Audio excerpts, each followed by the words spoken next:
ஈரானுக்கு எதிரான டி-டே போரை உத்தியோகபூர்வமாக ஆரம்பித்து வைத்த டொனால்ட் ட்ரம்ப். ஈரானுக்கு எதிராக ஆரம்பிக்கப்பட்டிருக்கக்கூடிய இந்த டி-டே போரானது மூன்றாம் உலகப் போரினுடைய துவக்கமாக மாறப்போகின்றதா?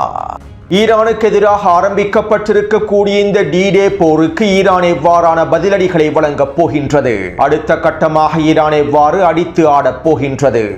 அடிமை சவுதி அரேபியாவுக்கு யமன் ஹவுதிகள் விடுத்திருக்கக்கூடிய சவாலும் அளிக்கப்பட்டிருக்கக்கூடிய நூற்றுக்கணக்கான சவுதி அரேபிய அதிகாரிகளும் சிப்பாய்களும் இஸ்ரேலிய ஆக்கிரமிப்புக்கு எதிராக துருக்கி சிரியாவிலே காய் நகர்த்தல்களை மேற்கொள்கின்றதா? இஸ்ரேலுக்கு எதிராக களமிறங்குவதற்கு துரோகி அர்துகான் தயாராகி வருகின்றார்களா? நெட்டன்யாகுவின் சிரியாவை இலக்கு வைத்து தாக்குதல்களை மேற்கொண்டார். உண்மையில் இவற்றுக்கு பின்னால் இருக்கக்கூடிய முக்கியமான காரணங்கள் என்ன? காசாவிலும் லெபனானிலும் இஸ்ரேலிய ஆக்கிரமிப்பு தொடர்ச்சியாக மேற்கொண்டு வரக்கூடிய உச்ச வான்வழி தாக்குதல்களும் ஹிஸ்புல்லா இராணுவத்தின் பதிலடிகளும்.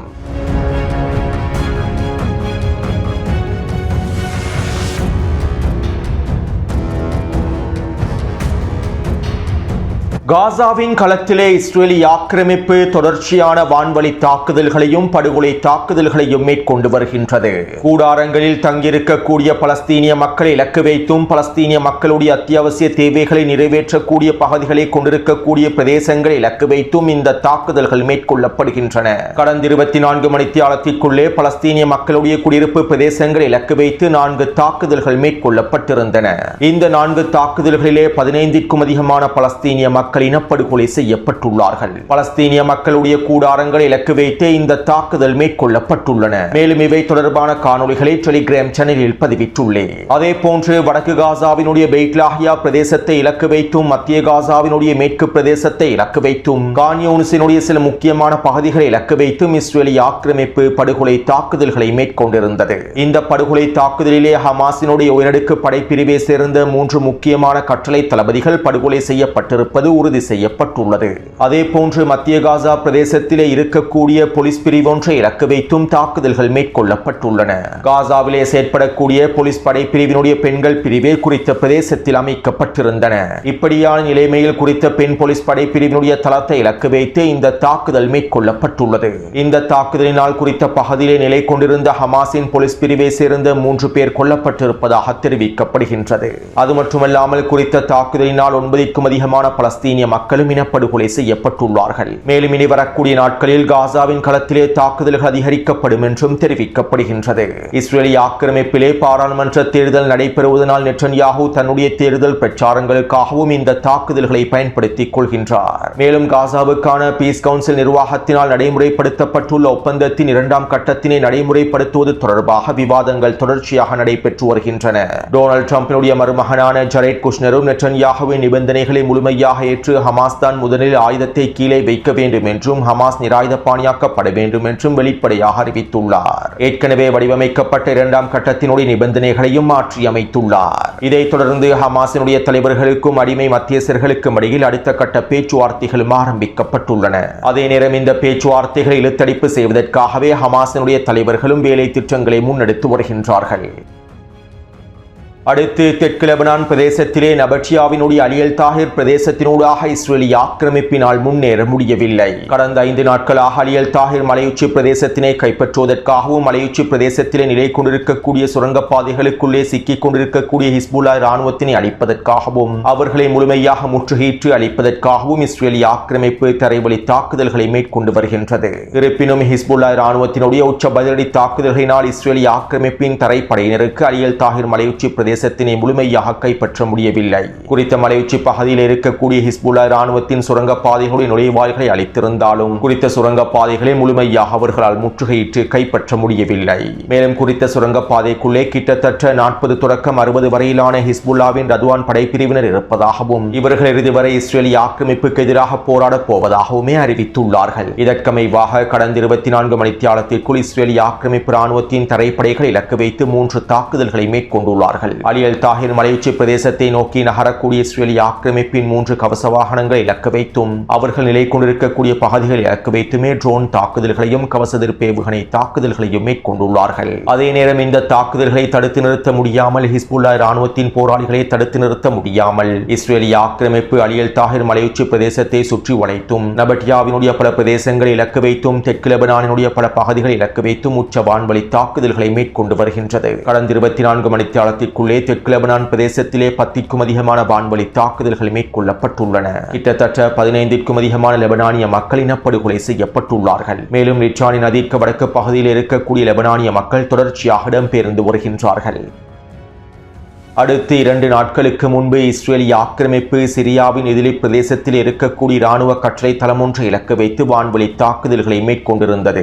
அபு அத்துஹுர் என்கின்ற இராணுவ கட்டளை தளத்தை இலக்கு வைத்து இந்த தாக்குதல் மேற்கொள்ளப்பட்டிருந்தது. மேலும் இந்த தாக்குதலுக்கு பின்பு நெட்டன்யாகுவின் அரசாங்கமும் துருக்கிக்கு எதிரான மிரட்டல்களை வெளியிட்டிருந்தார்கள். குறித்த இராணுவ கட்டளை தளத்திலே துருக்கியினுடைய இராணுவ கட்டளை தளம் அமைக்கப்பட போவதாகவும் இதனை நாங்கள் ஒருபொழுதும் ஏற்றுக்கொள்ளப் போவதில்லை என்றும் இவற்றை முடிவுக்கு கொண்டு வருவதற்கான வேலை திட்டங்களை நாங்கள் மேற்கொண்டு வருகின்றோம் என்றும் இஸ்ரேலிய ஆக்கிரமிப்பின் பாதுகாப்பு அமைச்சரும் தெரிவித்திருந்தார். மேலும் நாங்கள் சிரியாவினுடைய அரசாங்கத்தோடு பேச்சுவார்த்தைகளையும் மேற்கொண்டிருக்கின்றோம், அடுத்த கட்ட நடவடிக்கைகளையும் மேற்கொண்டிருக்கின்றோம். இதன் போது எங்களுடைய நிலைப்பாட்டை நாங்கள் தெளிவாக எடுத்துரைத்திருக்கின்றோம். இந்த பேச்சுவார்த்தைகளுக்கு அமைவாக ஒப்பந்தங்களுக்கு அமைவாக சிரியாவின் களத்திலே துருக்கியை ஒருபொழுதும் அவர்கள் அனுமதிக்கப் போவதில்லை என எங்களுக்கு சம்மதத்தினை வழங்கியுள்ளார்கள் என்றும் நெட்டன்யாகுவின் அரசு அலுவலகம் அறிக்கைகளில் வெளியிட்டிருந்தது.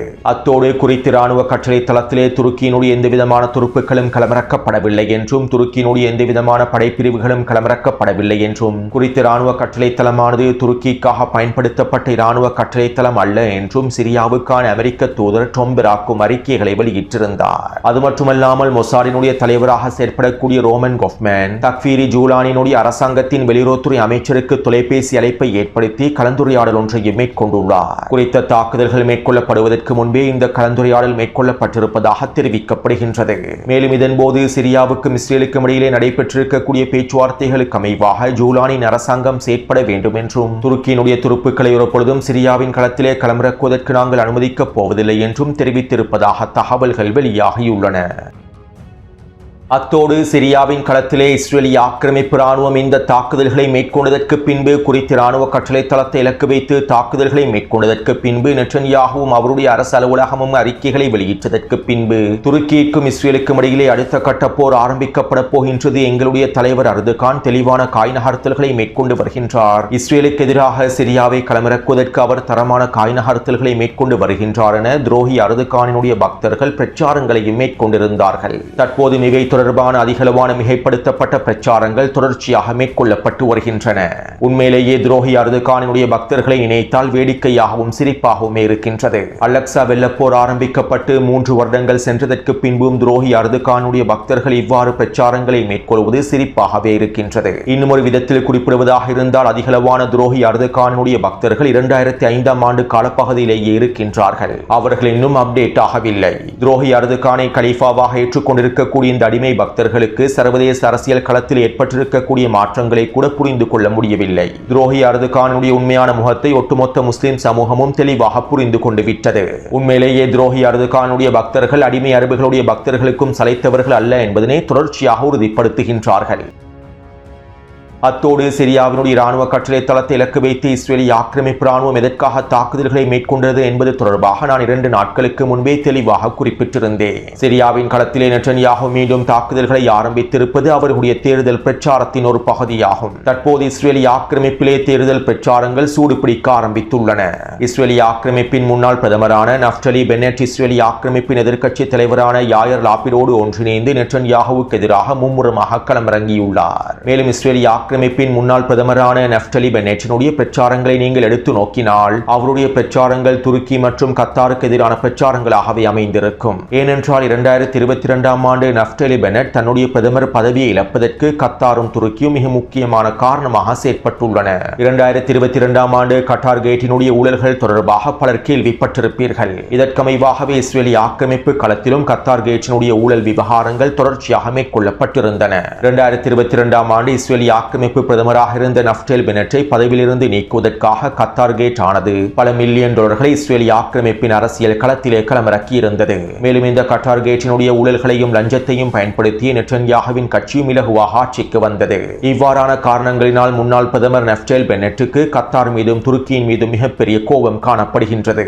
இதன் விளைவாகவே நஃப்டேல் பெனட் கத்தாருக்கு எதிராகவும் துருக்கிக்கு எதிராகவும் தொடர்ச்சியான பிரச்சாரங்களை மேற்கொள்கின்றார். மேலும் இவருடைய இந்த பிரச்சாரங்களை பலவீனப்படுத்துவதற்காகவே நெட்டன்யாகு தற்போது சிரியாவின் களத்திலும் தாக்குதல்களை ஆரம்பித்துள்ளார். நஃப்டேல் பெனட்டை விட துருக்கியை எதிர்க்கக்கூடிய தலைவராக நான் தான் இருக்கின்றேன் என நெட்டன்யாகு இஸ்ரேலிய ஆக்கிரமிப்பு நிலத்திடர்களை நம்ப வைப்பதற்காகவே இவ்வாறான தாக்குதல் திட்டங்களையும் மேற்கொண்டு வருகின்றார். எனவே சுருக்கமாக குறிப்பிடுவதாக இருந்தால் இவை அனைத்தும் நெட்டன்யாகுவினுடைய தேர்தல் பிரச்சாரத்தின் ஒரு பகுதியாகும். அத்தோடு துருக்கிக்கும் இஸ்ரேலிய ஆக்கிரமிப்புக்கும் இடையிலே இருக்கக்கூடிய வர்த்தக உறவுகள் தொடர்பாக நான் முன்னே காணொளிகளில் தெளிவாக குறிப்பிட்டுள்ளேன். காசாவிலே பலஸ்தீனிய மக்களுடைய இனப்படுகொலைகளுக்கு துரோகி அர்துகான் மிக முக்கியமான காரணமாகவே இருக்கின்றார். மேலும் இப்படியான நிலைமையில் துருக்கி ஒரு பொழுதும் இஸ்ரேலிய ஆக்கிரமிப்புக்கு எதிராக போர் தொடுக்காது. அது மட்டுமல்லாமல் சிரியாவின் களத்தில் இருக்கக்கூடிய தக்ஃபீரி பயங்கரவாதிகளும் ஒரு பொழுதும் இஸ்ரேலுக்கு எதிராக செயற்பட மாட்டார்கள். ஏனென்றால் இந்த தக்ஃபீரி பயங்கரவாதிகளுடைய உருவாக்கத்திற்கு பின்னால் யார் இருக்கின்றார்கள் என்பது உங்களுக்கு நன்றாகவே தெரியும். ஒரு பொழுதும் இந்த பயங்கரவாதிகள் தங்களுடைய முதலாளிகளுக்கு எதிராக திரும்ப மாட்டார்கள். மேலும் இந்த தக்ஃபீரி பயங்கரவாதிகளுக்கு முழுமையான ஆதரவை வழங்கக்கூடிய அடிமை அரபுகளும் துரோகிகளும் ஒரு பொழுதும் ஆக்கிரமிப்புக்கு எதிராக திரும்ப மாட்டார்கள். ஆனால் நிச்சயமாக இஸ்ரேலிய ஆக்கிரமிப்பு துருக்கிக்கு எதிரான அடுத்த கட்ட காய் நகர்த்தல்களை மேற்கொள்ளும். இவை தொடர்பாக நான் முன்னைய காணொளிகளில் தெளிவாக குறிப்பிட்டுள்ளேன். இந்த சந்தர்ப்பத்திலே துரோகி அர்துகானினுடைய உண்மையான நிலைமைகளையும் துருக்கியினுடைய உண்மையான நிலைமைகளையும் இந்த ஒட்டுமொத்த உலகமும் கண்டுகொள்ளும். துரோகி அர்துகானுடைய வீழ்ச்சிக்கான காலம் வெகு தொலைவில் இல்லை. அடுத்து ஈரானுக்கு எதிரான அடுத்த கட்ட போரிலே ஈரான் ஐரோப்பாவில் இருக்கக்கூடிய இராணுவ தளங்களை இலக்கு வைத்தும் தாக்குதல்களை விரிவுபடுத்தும் என தற்போது அமெரிக்க ஊடகங்கள் செய்திகளில் வெளியிட்டு வருகின்றன. கடந்த மாதமே இவை தொடர்பான தகவல்களை மிக முக்கியமான விடயங்களை நான் குறிப்பிட்டிருந்தேன். அதாவது அடுத்த கட்ட போரிலே பல்கேரியாவில் இருக்கக்கூடிய சோஃபியா விமான கட்டளை தளத்தை இலக்கு வைத்தும் ஐரோப்பிய நாடுகளில் இருக்கக்கூடிய சில முக்கியமான அமெரிக்க இராணுவ கட்டளை தளங்களை இலக்கு வைத்தும் ஈரான் தாக்குதல்களை மேற்கொள்வதற்கு திட்டமிட்டுள்ளது. மேலும் இவை தொடர்பான உளவு தகவல் உறுதிப்படுத்தப்பட்டதற்கு பின்பே தற்போது அமெரிக்க ஊடகங்களும் ஐரோப்பிய ஊடகங்களும் இந்த செய்திகளை வெளியிட்டு வருகின்றன. மேலும் இந்த செய்திகள் வெளியிடப்பட்டதற்கு பின்பு ஊடகவியலாளர்கள் ஐரோப்பிய ஒன்றியத்தினுடைய தலைவர்களிடத்தில் இவை தொடர்பான கேள்விகளையும் எழுப்பியிருந்தார்கள். இதன்போது ஐரோப்பிய ஒன்றிய தலைவர்கள் ஐரோப்பாவினுடைய இராணுவ கட்டளை தளங்களையும் ஐரோப்பிய நாடுகளையும் முழுமையாக பாதுகாப்பதற்கு தயாராக இருப்பதாகவும் பல்கேரியாவை முழுமையாக பாதுகாப்பதற்கு தயாராக இருப்பதாகவும் ஈரானுடைய தாக்குதல்களுக்கு உச்ச பதிலடிகளை வழங்குவதற்கு தயாராக இருப்பதாகவும் தெரிவித்துள்ளார்கள். அடுத்து இன்று அதிகாலை வேளையில் டொனால்ட் ட்ரம்ப் ட்ரூத் சோஷியல் தளம் வழியாக ஈரானுக்கு எதிரான உத்தியோகபூர்வமான போரை அறிவித்தார். மேலும் குறித்த பதிவிலே இவ்வாறு தெரிவிக்கப்பட்டிருந்தது. ஈரான் இஸ்லாமிய குடியரசுக்கு ஒரு ஒப்பந்தத்தினை செய்து கொள்வதற்கான வாய்ப்பினை என்னை தவிர வேறு யாராலும் வழங்கி இருக்க முடியாது. ஒரு ஒப்பந்தத்தை முடிப்பதற்கு நான் அவர்களுக்கு சிறந்த வாய்ப்பை வழங்கினேன். துரதிருஷ்டவசமாக அவர்கள் அதனை எடுத்துக் கொள்வதற்கு தவறிவிட்டார்கள். இதனால் தற்போது நான் எந்த ஒரு நாட்டுக்கும் எதிராக எடுக்காத மிக முக்கியமான முடிவை எடுக்கப் போகின்றேன். இது ஈரானுக்கு எதிரான முன்னெப்போதும் இல்லாத பொருளாதார போராகவும் தனிமைப்படுத்தல் போராகவுமே இருக்கும். அவர்களுடைய கடற்படை அழிந்து விட்டது, விமானப்படை அழிந்து விட்டது. அவர்களுடைய இராணுவ தொழிற்சாலைகள் தற்போது இடிபாடுகளுக்குள்ளே சிக்கிக் கொண்டுள்ளன. அவர்களுடைய பணம் பயனற்றதாகிவிட்டது. மேலும் அவர்களுடைய நாடானது நூலிலையில் தொங்கிக் கொண்டிருக்கின்றது. இதனால் தற்போது நான் ஈரானுக்கு எதிரான எக்கனாமிக் டி-டே போரை அறிவிக்கின்றேன். இன்றைய தினத்திலிருந்து எக்கனாமிக் டி-டே நடைமுறைப்படுத்தப்படும். இதற்கு பிறகு ஈரானுக்கு எந்த விதமான உயிர்நாடியும் வழங்கப்பட மாட்டாது. ஈரானுக்கு ஆதரவை வழங்கக்கூடிய நிதி உதவிகளை வழங்கக்கூடிய வணிக வியாபாரங்களை மேற்கொள்ளக்கூடிய எந்த ஒரு நாட்டினுடைய நிறுவனத்திற்கு எதிராகவும் நான் உச்ச பொருளாதார தடைகளை விதிப்பேன். தற்போது நான் ஈரானுடைய ஒட்டுமொத்த பொருளாதாரத்தையும் முடிக்கப் போகின்றேன். இதற்கு பிறகு ஈரான் பூஜ்ஜியமாக்கப்பட போகின்றது. மேலும் இது மிகப்பெரிய பேரழிவை ஏற்படுத்தக்கூடிய எக்கனாமிக் டி-டே ஆகவே இருக்கப் போகின்றது. மேலும் ஈரானை தனிமைப்படுத்தி ஈரானுக்கான ஒட்டுமொத்த வளங்களையும் முழுமையாக முடக்கி ஈரானை தோற்கடிப்பதற்கு என்னுடைய அனைத்து நட்பு நாடுகளுக்கும் நான் அழைப்பு விடுக்கின்றேன் என டொனால்ட் ட்ரம்ப் குறித்த பதிவிலே தெரிவித்துள்ளார். டி-டே என்பது ஒரு மிகப்பெரிய இராணுவ தாக்குதல்களை ஒரு மிகப்பெரிய போரை ஆரம்பிப்பதற்கான இராணுவ சொல்லாகும். இரண்டாம் உலக மகா யுத்தத்தினுடைய ஆரம்ப கட்டத்திற்கே இந்த டி-டே என பெயர் வைத்திருந்தார்கள். ஜெர்மனிக்கு எதிராக உத்தியோகபூர்வமாக இரண்டாம் உலகப் போர் அறிவிக்கப்பட்ட தினத்தையே டி-டே என குறிப்பிட்டிருந்தார்கள். அதாவது உலகப் போரினுடைய ஆரம்பத்தையே டி-டே என்று அழைப்பார்கள். இப்படியான நிலைமையிலேயே தற்போது டொனால்ட் ட்ரம்ப் ஈரானுக்கு எதிரான எக்கனாமிக் டி-டேயை அறிவித்துள்ளார். ஈரானுக்கு எதிரான மிகப்பெரிய பேரழிவு தரக்கூடிய போரினுடைய ஆரம்பத்தை அறிவித்துள்ளார். தெரிவித்துள்ளார். எனவே தற்போது டொனால்ட் ட்ரம்ப் ஈரானுக்கு எதிரான எக்கனாமிக் D-Day போரை ஆரம்பித்து ஈரானை முழுமையாக தனிமைப்படுத்தி ஈரானுடனான ஒட்டுமொத்த வர்த்தக தொடர்புகளையும் அனைத்து நாடுகளையும் அனைத்து நிறுவனங்களையும் முழுமையாக பொருளாதார தடைகளுக்குள் உட்படுத்தி ஈரானை முழுமையாக அளிப்பதற்கான போரையே ஆரம்பித்துள்ளார். மேலும் இந்த போரினுடைய ஆரம்ப கட்டம் எக்கனாமிக் D-Day என்று குறிப்பிடப்பட்டிருந்தாலும் ஈரானுக்கு எதிரான இந்த D-Day போரானது உலகப் போரினுடைய ஆரம்ப கட்டமாகவே அமைந்திருக்கும். அதாவது இதற்கு பிறகு ஈரான் ஒஃபென்சிவ் தாக்குதல்களை மேற்கொள்ளப் போகின்றது. டொனால்ட் ட்ரம்பினுடைய இந்த D-Day அறிவிப்புகளுக்கு பின்பு ஈரான் அதிரடியான அடுத்த கட்ட ஆட்டத்தை ஆரம்பிக்கப் போகின்றது.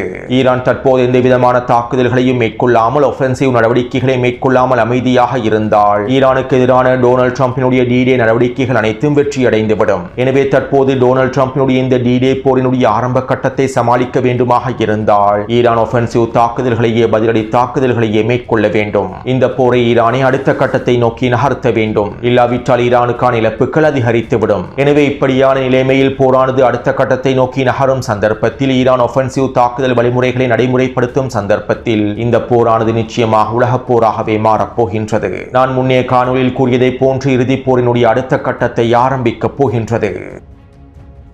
அத்தோடு டொனால்ட் ட்ரம்பினுடைய இந்த அறிவிப்புகளுக்கு பின்பு ஈரானிய பாராளுமன்ற உறுப்பினர் இப்ராஹிம் ரசாய் அவர்கள் இவ்வாறு தெரிவித்தார். டொனால்ட் ட்ரம்பினுடைய இந்த D-Day-வுக்கு பதிலடியாக நாங்கள் NPT ஒப்பந்தத்திலிருந்து வெளியேறிவிட வேண்டும். NPT ஒப்பந்தத்திலிருந்து வெளியேறி அணுசக்தி திறன்களை அதிகப்படுத்த வேண்டும். டொனால்ட் ட்ரம்பினுடைய இந்த நடவடிக்கைகளுக்கு சரியான பதிலடி இதுவாகத்தான் அமைந்திருக்கும் என அவர் குறிப்பிட்டுள்ளார். அதாவது டொனால்ட் ட்ரம்பினுடைய இந்த D-Day போருக்கான பதிலடியாக ஈரான் அணு ஆயுதத்தினை உற்பத்தி செய்ய வேண்டும் என்றும் அணு ஆயுத பரிசோதனைகளை மேற்கொள்ள வேண்டும் என்றும் அவர் குறிப்பிட்டுள்ளார். எனவே இந்த போர்க்களம் எதனை நோக்கி நகர்கின்றது என்பதனை உங்களுக்கு இதிலிருந்து தெளிவாக புரிந்து கொள்ள முடியும்.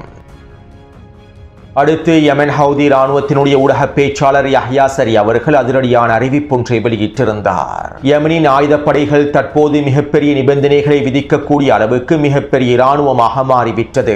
இறைவனின் உதவியோடு நாங்கள் யமனின் களத்தில் மிகப்பெரிய சக்தியாக உருவெடுத்துள்ளோம். தற்போது நாங்கள் 3 கொள்கைகளை வகுத்துள்ளோம். முதலாவது சவுதி அரேபிய ஆக்கிரமிப்பின் முற்றுகைக்கான பதிலடியாகும். சவுதி அரேபியாவுக்கு எதிரான கடுமையான முற்றுகையை நாங்கள் தொடரத்தான் போகின்றோம். செங்கடல் பிரதேசத்தை தாண்டி சவுதி அரேபியாவின் ஒரு கப்பலை கூட நாங்கள் அனுமதிக்கப் போவதில்லை. மேலும் இந்த முற்றுகை கொள்கையின் விளைவாக சவுதி அரேபியாவுக்கு உண்மையான வழியை நாங்கள் உணர்த்தப் போகின்றோம். இரண்டாவது கொள்கை, சவுதி அரேபிய படைகள் எங்கிருந்தாலும் நாங்கள் அவர்களை இலக்கு வைத்து தாக்குதல்களை மேற்கொள்வோம். யமனின் களத்திலே நிலை கொண்டிருக்கக்கூடிய சவுதி அரேபிய படைகளுக்கு எதிராக வீரியமான தாக்குதல்களை இதற்கு பிறகு மேற்கொள்வோம். மூன்றாவது, யமனின் இறையாண்மையை பாதுகாக்கக்கூடிய அடுத்த கட்ட தாக்குதல் திட்டங்களை மேற்கொள்வோம். யமனின் களத்திலே சவுதி அரேபியாவின் ஆதரவோடு செயற்படக்கூடிய கூலிப்படைகளை எதிர்த்து நாங்கள் தொடர்ச்சியாக போராடுவோம். தற்போது இந்த 3 கொள்கைகளுக்கு அமைவாகவே போர்க்களமானது நகர்கின்றது.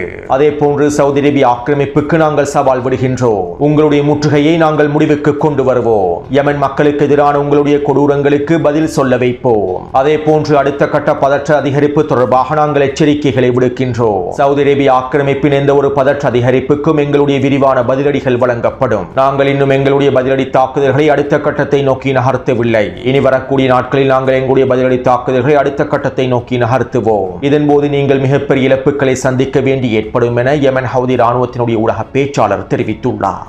அத்தோடு கடந்த 3 வாரங்களாக யமனின் களத்திலே நடைபெற்று வரக்கூடிய மோதல்களில் கிட்டத்தட்ட 450க்கும் அதிகமான சவுதி அரேபிய அதிகாரிகள் கொல்லப்பட்டிருப்பதாகவும் 2000க்கும் அதிகமான சவுதி அரேபிய அதிகாரிகள் படுகாயமடைந்திருப்பதாகவும் தெரிவிக்கப்படுகின்றது.